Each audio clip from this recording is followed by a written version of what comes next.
Well, today as we're in Holy Week, I wanted to talk about real quick this idea of expectations. When my wife and I first moved into our house, we had all these garden beds from the previous owner, and we didn't know what was in them. Actually, we expected for nothing to be in them, and so a couple weeks ago, when spring finally hit and the nice weather and the rain came in, all of a sudden we started having these flowers come up, these beautiful tulips, and it really surprised us. And there's this wonderful surprise that went beyond our expectations. Our expectations were there's nothing in these garden beds, it's just a bunch of bad old dirt, and then all of a sudden, out of nowhere, come these beautiful signs of life in springtime and these beautiful tulips blooming around us in both our front yard and our backyard. And during Holy Week, it's an interesting time to think about expectations. You know, if you put yourself in the place of the apostles and the early disciples of Jesus, as Palm Sunday happens, they see him entering triumphantly as a king,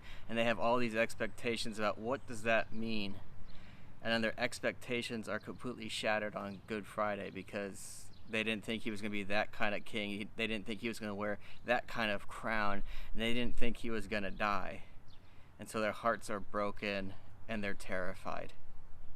And then a few days later, on Easter Sunday, a few of them, Mary Magdalene and the other Mary, are going to the tomb to pay their respects, to bring spices, and to honor Jesus' death. And so they show up on Easter morning with the expectation of death. They show up with the expectation of nothing good being here.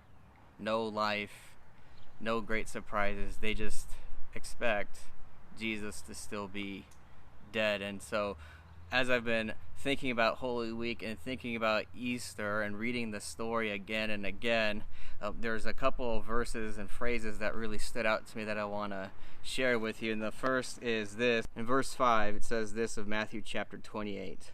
But the angel said to the women, "Do not be afraid.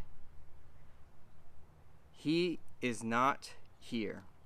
And so those two phrases are the ones that really stand out to me right now, because right now we're all kind of living in this constant anxious feeling, this constant fear of all of the bad news going around us, all of the things that are happening around us, and we don't know what that means for the long term. And so our expectation right now, it's very easily to just become one of fear, of one of every day I wake up there's just going to be more bad news, more stress, more anxiety.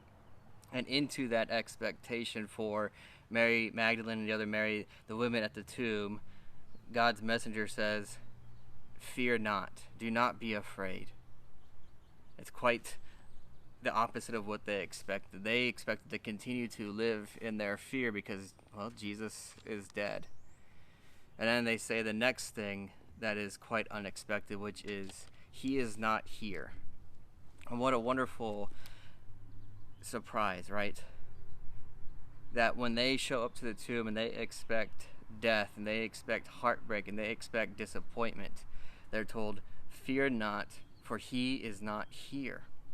And so Jesus completely upends all of their expectations. Where they expect to find fear, he speaks peace and courage. Where they expect to find death, he gives them life and resurrection. And so just like I was surprised when we had these beautiful flowers showing up in our flower beds and seemingly out of nowhere, Easter is this beautiful picture of God surprising us beyond our expectations. When we expect fear, he speaks words of peace and comfort to us through his word. When we expect death, he surprises us with life and resurrection. And so my encouragement to you this week is that whatever you're expecting, whatever you're going through, whatever feelings you're carrying around, that you would place your hope and your faith in Jesus, who's always defying our expectations, who's always bursting our bubbles in wonderful ways.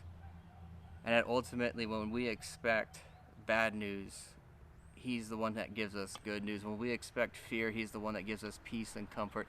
And when we expect nothing good, when we expect death itself, he gives us the promise of resurrection and eternal life.